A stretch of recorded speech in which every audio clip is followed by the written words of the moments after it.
Welcome to our YouTube channel Veer story. अगर आपको जल्दी से नेक्स्ट एपिसोड चाहिए तो वीडियो को अभी लाइक करो। 316 वीर्स प्रपोजल।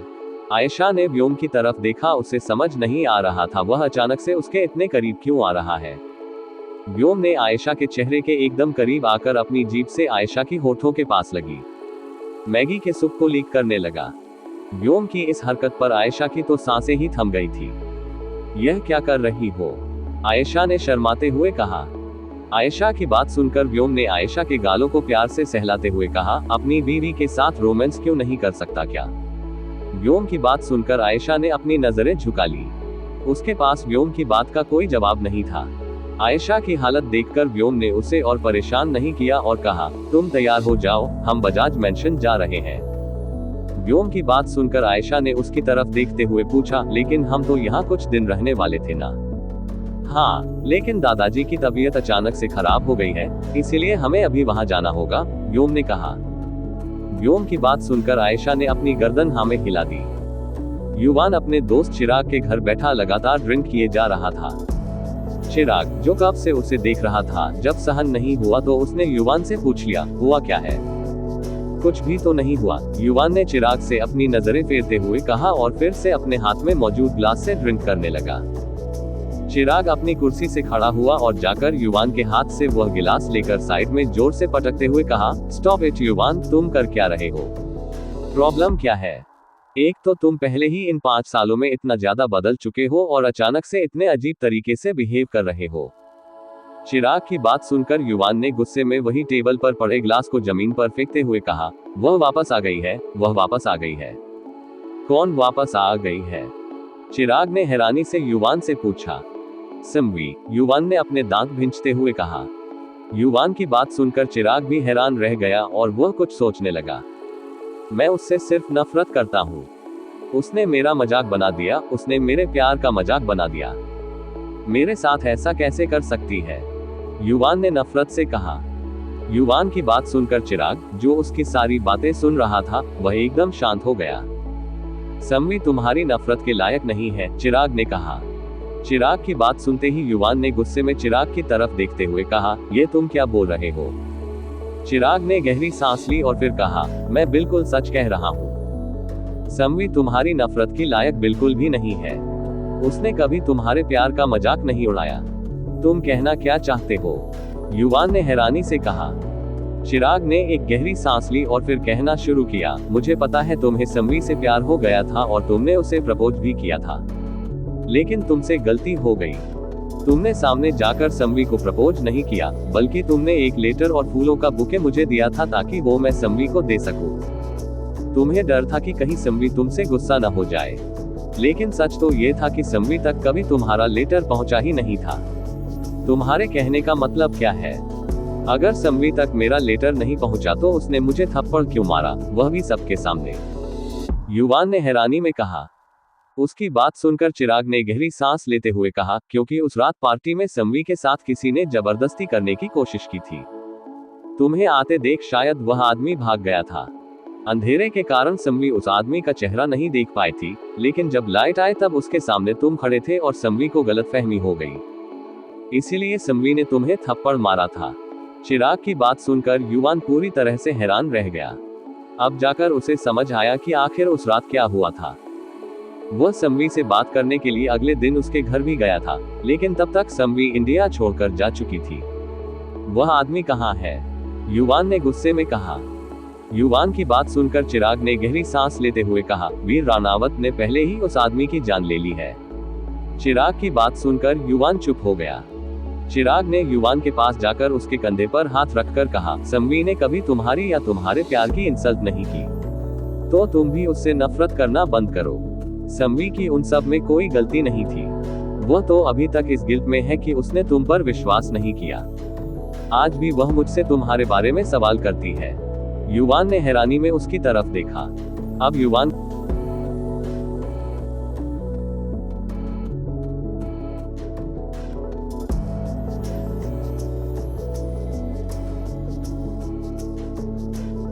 को बहुत बुरा लग रहा था। आखिर उसने एक बार भी सम्मी से बात करने की कोशिश क्यों नहीं की? मुझे भी जाना होगा, युवान ने कहा। वह तुरंत चेयर से जल्दबाजी में खड़ा हुआ और वहां से जाने लगा। तुम जा कहाँ रहे हो? चिराग ने पीछे से युवान को आवाज देते हुए कहा। युवान दरवाजे पर खड़ा होकर चिराग की तरफ देखा और फिर कहा, सम्वी को वापस अपनी जिंदगी में लाने और इस बार मैं खुद उसके सामने अपने प्यार का इजहार करूंगा। ये कहते हुए युवान तुरंत वहां से चला गया।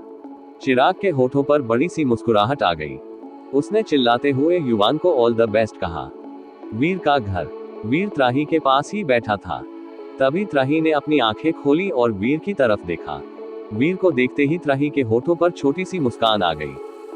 वीर को समझ नहीं आया कि त्राही उसे देखकर मुस्कुरा क्यों रही है। वीर ने आगे बढ़कर उसका हाथ पकड़ा और उसे अपनी आंखें छोटी कर घूरते हुए कहा, अगर तुम्हें मरना था तो पहले ही बता देती, मैं तुम्हें अपने साथ लेकर आ जाता। तो क्या तुम मुझे मारना चाहते हो? त्राही ने वीर से पूछा। वीर की आंखें त्राही की आंखों से मिल गईं। उन दोनों की आंखों में एक दूसरे के लिए कुछ तो था। तुम कहाँ चली गई थी? वीर ने अचानक से धीमी आवाज में त्राही से पूछा। वीर की बात सुनकर त्राही बैठने की कोशिश करने लगी। वीर ने आगे बढ़कर त्राही को बैठाने में मदद की। आई एम सॉरी, मैंने तुमसे झूठ बोला। मैं वह नहीं हूं जो तुम सोचते हो, त्राही ने कहा। त्राही की बात सुनकर वीर ने बीच में ही उसे रोकते हुए कहा, मैं जानता हूं, तुम एक सीक्रेट एजेंट हो।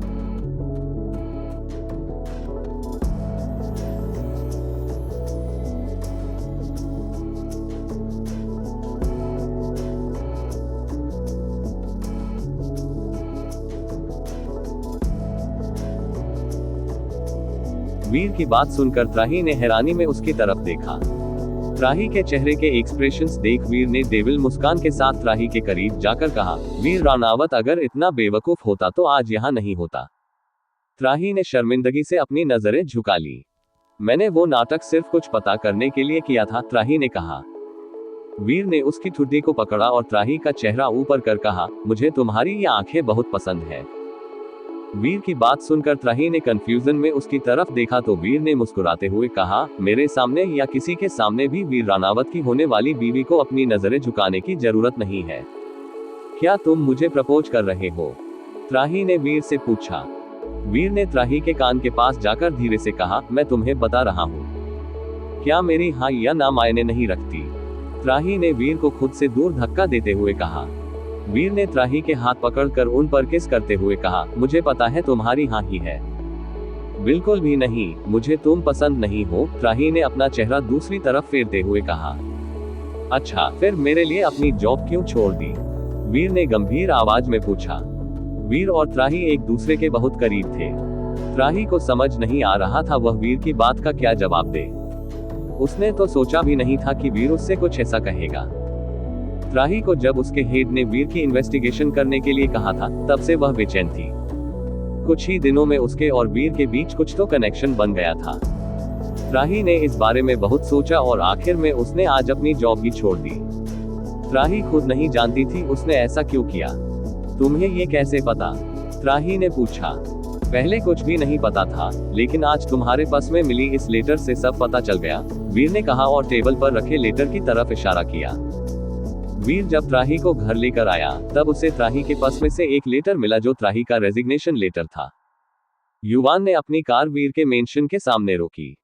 बॉडीगार्ड्स ने युवान को नहीं रोका क्योंकि वह बजाज फैमिली का मेंबर था और रानावत और बजाज के बीच काफी अच्छे रिश्ते थे। युवान अपनी कार से बाहर आया। वह जानता था कि सम्वी वीर के मेंशन में उसके साथ ही रहा करती थी। उन दोनों के बीच काफी अच्छा रिश्ता था। युवान सीधे मेंशन के अंदर हाल में ही पहुंचा, जहां सम्वी मौजूद थी जिसके हाथ में सूटकेस था। शायद सम्वी फिर से इंडिया छोड़कर जाने का प्लान कर रही थी। आंटी, आप भैया को बता देना, मुझे उन्हें कुछ बताने का टाइम नहीं मिला। अगर इमरजेंसी नहीं होती तो मैं ऐसी नहीं जाती। मेरी फ्लाइट का टाइम हो गया है, मुझे जाना होगा, सम्वी मुस्कुराते हुए अपने सामने खड़ी मेंशन की बटलर से कहा। क्या भागने के अलावा तुम्हें और कुछ नहीं आता? युवान ने कहा। आवाज सुनकर सम्वी ने उस तरफ हैरानी में देखा तो वह युवान खड़ा था। युवान को देख सम्वी को ऐसा लगा शायद युवान यहाँ भी उसे परेशान करने आया होगा। युवान अंदर आया और सम्वी की तरफ देखते हुए कहा, join my WhatsApp channel. https://317 जिज्ञासा की मौत। जिज्ञासा दीपा के साथ मेंटल हॉस्पिटल के दरवाजे के बाहर खड़ी थी। जिज्ञासा के होठों पर एक शैतानी मुस्कुराहट थी। पिछले 5 सालों से वह इस हॉस्पिटल से बाहर निकलने की कोशिश कर रही थी, लेकिन आज जाकर वह कहीं कामयाब हुई थी। जिज्ञासा को अच्छे से याद था कि जब मानिक को उसका सच पता चला था, उसने कैसे पूरे 1 साल तक उसे अलग अलग तरीकों से टॉर्चर किया था। जिज्ञासा हर पल अपनी मौत की भीख मांगती थी, लेकिन मानिक ने उसे मौत नहीं नसीब होने दी। 1 साल बाद मानिक ने जिज्ञासा को मेंटल हॉस्पिटल डाल दिया। यह मेंटल हॉस्पिटल कोई ऐसा वैसा हॉस्पिटल नहीं था। यहाँ हर एक पल बहुत ज्यादा वायलेंट था। उनके बीच किसी भी नॉर्मल इंसान का जिंदा रहना नामुमकिन था। जिज्ञासा यहाँ रहकर खुद भी पागल जैसे हो गई थी। उसने कभी सोचा भी नहीं था कि मानिक उसके साथ कुछ ऐसा करेगा। दिन ब दिन उसके मन में अवनी और मानिक को लेकर नफरत बढ़ती गई। उसने बहुत बार यहाँ से भागने की भी कोशिश की, लेकिन हर बार मानिक के आदमी उसे पकड़ लेते। लेकिन इस बार उसने ऐसा प्लान बनाया कि उसने मानिक के आदमियों को भी चकमा दे दिया। फाइनली हम इस जगह से बाहर आ गए, दीपा ने खुशी से कहा। उसकी बात सुन जिज्ञासा ने डेविल स्माइल करते हुए कहा, अभी तो हम सिर्फ बाहर आए हैं, अब मानिक को बर्बाद करेंगे। जिज्ञासा ने ये कहा ही था कि एक गोली चलने की आवाज सुनाई दी और खून के छींटे दीपा के चेहरे पर पड़े। दीपा ने हैरानी में अपनी साइड में देखा। वह गोली सीधे जिज्ञासा के माथे के बीचों बीच पर लगी थी। जिज्ञासा एक झटके के साथ जमीन पर गिर गई। जिज्ञासा मर चुकी थी। दीपा की पूरी बॉडी डर के मारे कांपने लगी। उसे तो समझ नहीं आया कि अचानक से हुआ क्या। दीपा ने तुरंत इधर उधर देखा तो उसकी नजर एक कार पर पड़ी। उसी कार के अंदर से गोली चली थी। दीपा तो अपनी जगह पर इस तरह जम गई थी जैसे उसे लकवा मार गया हो। दीपा तुरंत भागते हुए फिर से मेंटल हॉस्पिटल के अंदर चली गई। उसके लिए जिंदा रहना ज्यादा जरूरी था, चाहे वह पागल खाने में ही क्यों ना रहे। उसकी पूरी बॉडी पसीने से लथपथ थी। उस ब्लैक कार में बैठे यक्ष ने अपने असिस्टेंट मानव की तरफ देखा और कहा, यह हमारे किसी काम की नहीं है। इसकी वजह से मेरा इतना टाइम वेस्ट हुआ। इसे तो मरना ही था। ये कहते हुए यक्ष हंसने लगा। मानव ने एक नजर जिज्ञासा की तरफ देखा और फिर तुरंत कार स्टार्ट करके वहां से निकल गया। इसी के साथ जिज्ञासा की कहानी यहाँ खत्म हो गई। वीर के विला। युवानन, सम्वी ने कांपती हुई जुबान के साथ कहा। युवान सम्वी के पास आया। उसने सम्वी को हाथ पकड़ उसे अपनी तरफ खींचते हुए कहा, एक बार फिर मुझे छोड़कर जा रही हो। मुझे पता है युवान, तुम मुझसे नफरत करते हो। मैं तुम्हें और परेशान नहीं करना चाहती। तुम चिंता मत करो, मैं फिर कभी तुम्हारे सामने नहीं आऊंगी। सम्वी ने अपने आंसुओं को कंट्रोल करते हुए कहा, नहीं, तुम जा सकती, तुम कहीं नहीं जा सकती। युवान ने ये कहा और सम्वी की आंखों में देखने लगा। युवान की आंखों में देखते हुए सम्वी के गालों पर आंसू की बूंदें आ गई। सम्वी ने अपने आंसू साफ किए और युवान से दूर होकर कहा, यह मेरा घर है, तुम यहाँ अपनी मनमानी नहीं कर सकते। युवान, तुम चुपचाप यहाँ से चले जाओ, वरना रहने दो, फिर मैं ही यहाँ से चली जाती हूँ। मेरे होते हुए तुम यहाँ से हिल भी नहीं सकती। युवान ने गुस्से में कहा और एक बार फिर सम्वी का हाथ कसकर पकड़ लिया। युवान, मेरा हाथ छोड़ो। सम्वी ने अपना हाथ छुड़ाने की कोशिश करते हुए कहा, पर युवान था कि सम्वी का हाथ छोड़ने के लिए तैयार नहीं था। तुम लोग करना क्या चाहते हो? एक तेज आवाज वहां सबको सुनाई दी। जब सम्वी और युवान ने उसकी तरफ देखा तो दरवाजे के पास अवनी खड़ी उन दोनों को घूर रही थी। अवनी को देखकर भी युवान ने सम्वी का हाथ नहीं छोड़ा। उसने वैसे ही कसकर सम्वी का हाथ पकड़े रखा। अवनी अंदर आई। उसने युवान और सम्वी की तरफ देखा। दीदी, ऐसा कुछ भी नहीं है जैसा आप सोच रही हैं, सम्वी ने डरते हुए कहा और युवान से अपना हाथ छुड़ाने लगी। युवान ने मुंह बनाते हुए सम्वी की तरफ देखा और अवनी से कहा, भाभी, वैसा ही है जैसा आप सोच रही हैं। मुझे और सम्वी को शादी करनी है। अब आप ही हमारी मदद कर सकती हैं। सम्वी ने हैरानी में अपनी आंखें बड़ी बड़ी कर युवान की तरफ देखा और मन में कहा, क्या ये आदमी पागल हो गया है जो कुछ भी बोले जा रहा है? तुम्हें नहीं लगता तुम्हें मुझे ये बात पहले बतानी चाहिए थी? अवनी ने युवान को घूरते हुए कहा। अवनी की बात सुनकर युवान ने मासूमियत से कहा, मैं क्या करता भाभी, सम्वी मुझसे नाराज थी, इसलिए मैं आपको कुछ बता नहीं पाया, पर प्लीज आप मेरी मदद कर दीजिए। पर ऐसा कुछ भी। सम्वी जैसे ही कुछ बोलने को हुई, युवान ने सम्वी को अपनी तरफ खींचा। और उसे अपनी बाहों में भरते हुए कहा, मैं जानता हूँ तुम मुझसे बहुत नाराज हो। तुम ही चाहती थी ना हमारी शादी जल्दी से जल्दी हो जाए। देखो, मैंने भाभी को हमारे बारे में बता दिया है। अब वह तुम्हारे भाई को भी मना लेंगी और फिर हमारी शादी हो जाएगी। मैंने ऐसा कब बोला? अवनी ने अपनी आईब्राव को ऊपर करते हुए युवान से कहा। युवान ने प्यारा सा चेहरा बना अवनी की तरफ देख कहा, भाभी, आप अपने प्यारे से देवर के लिए इतना नहीं कर सकती। संवी तो युवान की एक्टिंग देखकर हैरान थी। युवान की पूरी पर्सनालिटी ही अवनी के सामने बदल गई थी। संवी को समझ नहीं आ रहा था युवान ऐसा क्यों कर रहा है, जबकि वो तो संवी से नफरत करता है। ये यहाँ क्या चल रहा है? एक कोड वॉइस सबको सुनाई दी। हर हर महादेव दिल। 318 डोमिनेटिंग एवनी। युवान ने प्यारा सा चेहरा बना अवनी की तरफ देख कहा, भाभी, आप अपने प्यारे से देवर के लिए इतना नहीं कर सकती। संवी तो युवान की एक्टिंग देखकर हैरान थी। युवान की पूरी पर्सनालिटी ही अवनी के सामने बदल गई थी। संवी को समझ नहीं आ रहा था युवान ऐसा क्यों कर रहा है, जबकि वो तो संवी से नफरत करता है। ये यहाँ क्या चल रहा है? एक कोड वॉइस सबको सुनाई दी। उस आवाज को सुनकर सबका ध्यान उस तरफ गया। सीढ़ियों के पास वीर और त्राही खड़े उन्हें ही देख रहे थे। त्राही को वहां देख अवनी हैरान रह गई। वो यह वीर से त्राही के बारे में ही बात करने आई थी। संवी भी कंफ्यूज थी, उसके भाई के साथ ये लड़की कौन थी। वीर त्राही नीचे आए। संवी अपना हाथ युवान के हाथ से दूर कर रही थी, लेकिन युवान ने वीर के आने के बाद भी संवी का हाथ नहीं छोड़ा। वीर ने युवान के हाथ को देखते हुए अपनी आंखें छोटी कर रूड वॉइस में कहा, संवी का हाथ छोड़ो। कभी नहीं। युवान ने पूरे कॉन्फिडेंस के साथ वीर की आंखों में आंखें डाले कहा। उसकी आंखों में वीर के लिए बिल्कुल भी डर नहीं था। संवी ने परेशानी में युवान की तरफ देखा। प्लीज युवान, मेरा हाथ छोड़ दो। संवी नहीं चाहती थी कि वीर युवान को कुछ कर दे। वीर कैसा इंसान था ये संवी काफी अच्छे तरीके से जानती थी। युवान ओसवाल अगर एक बार किसी का हाथ पकड़ ले तो जिंदगी भर नहीं छोड़ता, मरते दम तक नहीं। युवान ने कहा। उसकी पूरी पर्सनैलिटी ही बदल गई थी। युवान की बात सुनकर वीर के चेहरे पर एक डेविल मुस्कान आ गई। मुझे तो लगा था मानिक बजाज ही इरिटेटिंग है, लेकिन लगता है उसके परिवार में ऐसे बहुत से लोग हैं। चुपचाप संवी का हाथ छोड़ो वरना यहाँ से जिंदा नहीं जा पाओगे, वीर ने गुस्से भरी आवाज में कहा। वीर की बात सुन युवान ने कुछ नहीं कहा। वो वैसे ही संवी का हाथ पकड़े वीर के सामने खड़ा रहा। ये देख वीर ने गुस्से से युवान की तरफ अपना एक कदम आगे ही बढ़ाया था कि इससे पहले युवान और वीर के बीच अवनी आकर खड़ी हो गई।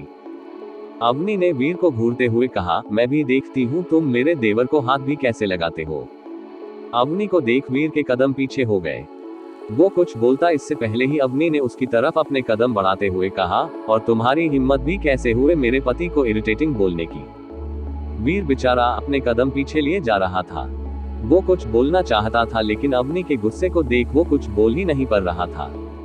वीर की हालत देखकर संवी, त्राही और युवान तीनों हैरान थे। इस दुनिया में सिर्फ एक अवनी थी जो वीर को इस तरह चुप करवा सकती थी, जिसके सामने बड़े से बड़े आदमी की एक नहीं चलती थी। अवनी ने जब वीर को इस तरह चुप देखा तो थोड़ा शांत होकर उससे कहा, ये बताओ युवान में कमी क्या है जो तुम संवी को उससे दूर कर रहे हो। अवनी की बात सुन वीर ने इस बार युवान को घूरते हुए कहा, कमी ही कमी है, सबसे बड़ी कमी तो ये है कि वो मानिक का भाई है।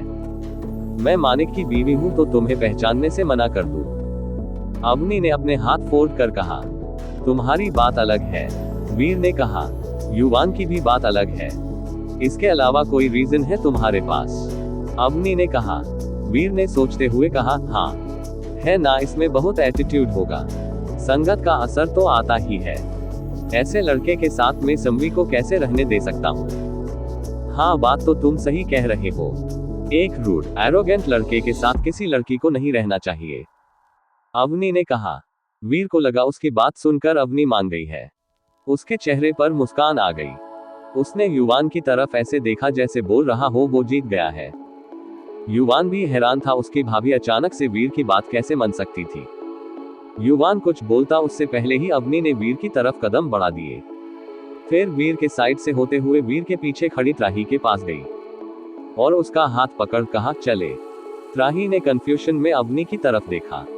अवनी मुकुराते हुए त्राही को अपने साथ बाहर की तरफ लेकर जाने लगी कि तभी वीर अवनी के सामने आकर खड़ा हो गया। तुम त्राही को कहां लेकर जा रही हो? वीर ने पूछा तो अवनी ने मुस्कुराते हुए कहा, त्राही मेरी दोस्त है और मैं नहीं चाहती वो किसी ऐसे इंसान के साथ रहे जो रूड और एरोगेंट है।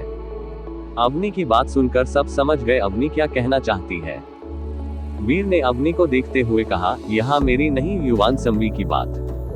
क्यों, तुम्हें क्या लगता है त्राही की फिक्र करने वाला यहाँ कोई नहीं है? त्राही मेरी दोस्त है और मैं नहीं चाहती वह तुम्हारे जैसे रूड और एरोगेंट इंसान के साथ रहे, जैसे तुम संवी के भाई होने के नाते यह नहीं चाहते, अवनी ने कहा। अवनी की बात सुनकर वीर की बोलती ही बंद हो गई। त्राही ने अवनी की तरफ देखा। वह सच में अवनी से बहुत इम्प्रेस हो गई थी। कैसे अवनी ने एक झटके में वीर की बोलती बंद कर दी थी। त्राही को तो वीर की हालत पर हंसी भी आ रही थी। अगर तुम युवान और संवी के रिश्ते के लिए नहीं मानने वाले तो मैं भी तुम्हारे और त्राही के रिश्ते को नहीं मानूंगी, अवनी ने फुल एटीट्यूड के साथ कहा। अवनी की बात सुनकर बेचारे वीर ने मासूम नजरों से अवनी की तरफ देखा। वही त्राही हैरान थी। आखिर अवनी को उसके और वीर के रिश्ते के बारे में कैसे पता चला? संवी को भी त्राही और वीर के बारे में कुछ नहीं पता था। वह तो खुद शौक में थी कि वीर की जिंदगी में त्राही आई कैसे, और वीर ने अभी तक उसे कुछ बताया क्यों नहीं। वीर ने मुंह बनाते हुए अवनी की तरफ देखकर कहा, तुम इतनी डोमिनेटिंग कैसे हो सकती हो?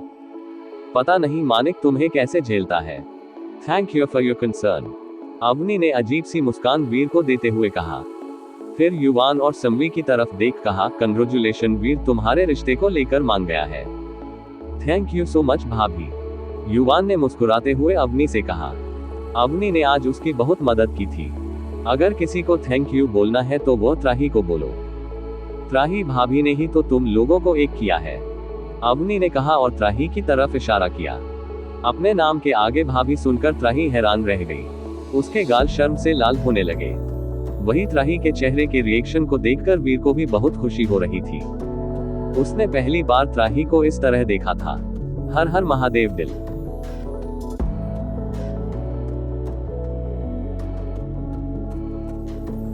चैप्टर 319 दुश्मनी। अगर किसी को थैंक यू बोलना है तो वह त्राही को बोलो। त्राही भाभी ने ही तो तुम लोगों को एक किया है, अवनी ने कहा और त्राही की तरफ इशारा किया। अपने नाम के आगे भाभी सुनकर त्राही हैरान रह गई। उसके गाल शर्म से लाल होने लगे। वही त्राही के चेहरे के रिएक्शन को देखकर वीर को भी बहुत खुशी हो रही थी। उसने पहली बार त्राही को इस तरह देखा था। अवनी ने त्राही को आगे धक्का देते हुए कहा, जाओ देखो वीर कितना तड़प रहा है तुम्हें गले लगाने के लिए, पर तुम हमारे प्यार की दुश्मन बनी बैठी हो। वीर ने मुंह बनाते हुए त्राही को खींचकर अपने गले लगा लिया। वह अब त्राही को एक पल भी अपने से दूर नहीं करना चाहता था। वैसे तुम यहाँ क्यों आए हो? वीर ने अवनी की तरफ देखते हुए कहा। वीर की बात सुन अवनी ने मुंह बनाते हुए कहा, अब तुम्हें अपनी आइटम मिल गई है तो अपनी दोस्त को भूल गए। मैं तो बस तुमसे मिलने आई थी। इतने दिनों से लापता हो गए अपनी यह मनहूस शक्ल जो नहीं दिखाई तुमने। अवनी की बात सुन वीर ने मुंह बनाते हुए कहा, अगर मैं नहीं आया तो तुम मिलने आ जाती। मैं बहुत बिजी हूँ, तुम्हारी तरह फ्री नहीं, अवनी ने अपने बालों को झटकते हुए कहा। वही त्राही उन दोनों के रिलेशन को देखकर हैरान थी। जहां तक उसने वीर राणावत के बारे में सुना था, यह तो बिल्कुल उससे ऑपोजिट था। अवनी से बात करते हुए वीर कुछ अलग ही इंसान बन जाया करता है। भाभी मुझे संवी से कुछ बात करनी है, मैं उसे लेकर जा रहा हूँ, युवान ने अवनी से कहा। अवनी ने अपनी पलकें हाँ में झुका दी। युवान तुरंत संवी का हाथ पकड़ उसे अपने साथ खींचते हुए वहां से लेकर चला गया। वीर अपनी आंखें छोटी कर जाते हुए युवान को घूरे जा रहा था। उनके जाने के बाद अवनी ने वीर से कहा, अपनी आंखें सही कर लो, बहुत बुरे लग रहे हो। वीर ने अवनी से कहा, अगर संवी को कोई प्रॉब्लम हुई तो मैं तुम्हारे इस देवर को उल्टा लटका दूंगा। तुम्हें क्या लगता है मैं तुम्हारी खोखली धमकियों से डर जाऊंगी? भूलो मत अवनी रेड्डी हूं मैं, कोई अबला नहीं तबला बजाती हूँ। और युवान संवी को बहुत खुश रखेगा, वो उससे बहुत प्यार करता है। युवान का प्यार उसकी आंखों में टपक रहा है, जैसे तुम्हारी आंखों में त्राही के लिए प्यार टपक रहा है। दूसरी तरफ मानिक अपने केबिन में बैठा था। तभी धैर्य केबिन के अंदर आया। मानिक ने धैर्य की तरफ देखा। मानिक की देखते ही धैर्य ने बोलना शुरू किया, सर जैसे आपने सोचा था कि वैसे ही हुआ। जैसे ही जिज्ञासा मेंटल एसाइलम से बाहर आई उसे किसी ने मार दिया। हमने उस गाड़ी का नंबर ट्रेस किया, वह यज्ञ राजवंशी की है। आपका शक बिल्कुल सही था, जिज्ञासा के पीछे जो इंसान था वह यज्ञ राजवंशी ही था, और उसी ने ही कुछ दिन पहले आपके विला के बाहर एक्सीडेंट भी करवाया था। धैर्य की बात सुनकर मानिक के होठों पर एक शैतानी मुस्कुराहट आ गई। बहुत खेल खेल लिया यज्ञ राजवंशी ने, अब मानिक बजाज की बारी। मानिक के चेहरे के एक्सप्रेशंस बहुत खतरनाक थे, इतने कि किसी के भी पसीने छूट पड़े। धैर्य के होठों पर भी मुस्कान थी। फाइनली उन्हें वह इंसान मिल गया था जो मास्टरमाइंड था, जिसने मानिक की जिंदगी में जिज्ञासा को भेजा था, और अब तक जो कुछ भी हो रहा था वह सब प्लान किया था। यज्ञ राजवंशी, जो राजवंशी परिवार का सबसे बड़ा बेटा था। यज्ञ का नाम सुनते ही मानिक समझ गया था उसे मानिक से प्रॉब्लम क्या है। सालों पहले मानिक ने ही राजवंशी परिवार को बर्बाद किया था। मानिक ने बिजनेस ज्वाइन करते ही सबसे पहले यही काम किया था। राजवंशी और बजाज ग्रुप के बीच पार्टनरशिप थी, लेकिन जब मानिक ने कंपनी ज्वाइन की उसे पता चला राजवंशी गलत कामों में इन्वॉल्व है। उन्होंने अब तक जितनी भी बिल्डिंग बनाई वह सभी ही खराब क्वालिटी के मटेरियल्स की थी, जिससे एक बहुत बड़ा हादसा भी हो गया था। इसीलिए मानिक ने राजवंशी के साथ सारे कॉन्ट्रैक्ट कैंसिल कर दिए। मानिक के ऐसा करने से बिजनेस वर्ल्ड में बाकी किसी ने भी उनके साथ कोई डील नहीं की, जिस वजह से राजवंशी पूरी तरह से बर्बाद हो चुके थे। हॉस्पिटल, मैंने कहा था मुझे कुछ नहीं हुआ। एक छोटा सा अटैक था, उसके लिए तुम सब लोगों को इतना परेशान होने की जरूरत नहीं थी, भूषण बजाज ने कहा। उनकी बात सुनकर हेमंत, जो उनके पास ही खड़े थे, उन्होंने डांटते हुए कहा, तुम इतने बुरे कब से हो गए भूषण जो तुम्हें अटैक आने लगे? इसीलिए मैं तुम्हें कहता था हेल्दी खाया करो, पर नहीं, तुम्हें तो वही चटपटा खाना पसंद है। पता नहीं अपूर्वा ने तुम्हारे अंदर ऐसा क्या देखा जो उसने तुमसे शादी कर ली, वही जो उसने तुम्हारे अंदर नहीं देखा, भूषण जी ने मुस्कुराते हुए कहा। उनकी बात सुनकर हेमंत जी उन्हें गुस्से में घूरने लगे। आप दोनों यहाँ भी मजाक कर रहे हो, यह कोई मजाक करने का वक्त है, अपूर्वा ने गुस्से में कहा। उनकी बात सुनकर हेमंत जी और भूषण जी दोनों ही बिल्कुल चुप हो गए। पापा तो हेमंत अंकल के साथ बिल्कुल बच्चे बन जाते हैं, मेहर जी ने पल्लवी जी से कहा। उनकी बात सुनकर पल्लवी जी ने मुस्कुराते हुए कहा, आज तो पापा ने बिल्कुल डरा ही दिया था। चलो अच्छा है, ज्यादा सीरियस बात नहीं थी, मेहर जी ने कहा। उनकी बात सुनकर पल्लवी जी ने अपनी गर्दन हाँ में हिला दी। Join my WhatsApp channel https। सोच रही थी वो बिल्कुल गलत है। त्राही को अपनी गले लगाए वीर भी मुस्कुराने लगा। वही बजाज मिशन में हम सब से क्या कहेंगे? आयशा ने अपनी हाथों की उंगलियों को आपस में उलझाते हुए कहा। व्योम, जो हॉल में सोफे पर बैठा आयशा को देख रहा था, उसने मुस्कुराते हुए कहा, यही कि हमने शादी कर ली है। व्योम की बात सुनकर आयशा ने उसे घूरते हुए कहा, आपको देखकर तो कहीं से भी नहीं लग रहा कि आपको डर लग रहा है। इस पर व्योम ने मुस्कुराते हुए कहा, डर किस बात का? सब लोग खुश होंगे कि मैं फाइनली उनके लिए बहू लेकर आ गया। व्योम की बातें सुनकर भी आयशा की टेंशन कम नहीं हो रही थी। दूसरी तरफ मुंबई एयरपोर्ट पर एक लड़की खड़ी मुस्कुरा रही थी। उसके हाथ में एक सूटकेस था। फाइनली आई एम इन मुंबई, उस लड़की ने मुस्कुराते हुए चारों तरफ देखते हुए कहा। अवनी काजू को लेने के लिए बजाज मिशन आई थी। उसे विवान ने बताया था कि आज काजू को ड्राइवर बजाज मिशन लेकर जाने वाला है, क्योंकि भूषण बजाज को काजू की बहुत याद आ रही थी। अवनी जब बजाज मिशन आई तो उसे गार्डन एरिया में ही घर का बटलर मिल गया। हेलो अंकल, कैसे हैं आप? अवनी ने बटलर को देखते हुए कहा। अवनी को देखकर बटलर ने मुस्कुराते हुए कहा, मैं बिल्कुल ठीक हूँ मैम। अच्छा हुआ आप यहाँ आ गई। हाँ, वह मैं बस काजू को लेने के लिए आई थी, अवनी ने कहा। अवनी की बात सुनकर बटलर ने कहा, वैसे काजू मैडम अभी घर पर नहीं है। घर पर नहीं है मतलब? अवनी ने कंफ्यूजन में पूछा। बटलर ने कहा, वो तो पास वाले विला में गई है। अभी तो बहुत वक्त भी हो गया है। कोई बात नहीं, मैं वहां से ही काजू को ले लूंगी, अवनी ने कहा और बजाज मिशन के पास वाले विला की तरफ चली गई। उसे विला के किसी भी बॉडीगार्ड ने नहीं रोका। ये बात अवनी को थोड़ी अजीब लगी, पर उसने ज्यादा ध्यान नहीं दिया। अवनी जब विला के हॉल में पहुंची तो वहां इस वक्त कोई भी नहीं था। वह पूरा हॉल खाली था। अवनी ने कंफ्यूज होते हुए कहा, क्या इस घर में और कोई रहता नहीं है? कहते हुए अवनी एक जगह जाकर रुक गई। अवनी एकटक उस तरफ ही देखने लगी।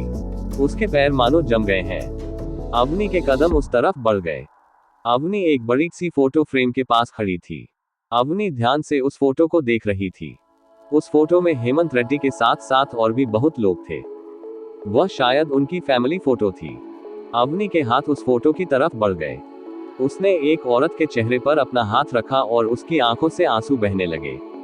माँ, अवनी ने उस औरत की तरफ देखते हुए कहा। मम्मा, आप आ गई। तभी अवनी को काजू की आवाज सुनाई दी। अवनी ने जब उस तरफ देखा तो वहां सीढ़ियों के पास काजू खड़ी थी। काजू के साथ ही एसआर भी वहां मौजूद था। एसआर ने जब अवनी की आंखों में आंसू देखे और उस फोटो फ्रेम के सामने अवनी को खड़े देखा तो वह समझ गया कि अवनी सच जान चुकी है। एसआर को वहां देखकर अवनी को एक और झटका लगा। काजू भागते हुए अवनी के पास आ गई और उसके पैरों से लिपट गई। मम्मा, आपको पता है एसआर जो इंटरनेशनल कलेक्शन है वह मेरे मामा है। आज उन्होंने कहा कि मैं उन्हें अपना मामा बुला सकती हूँ।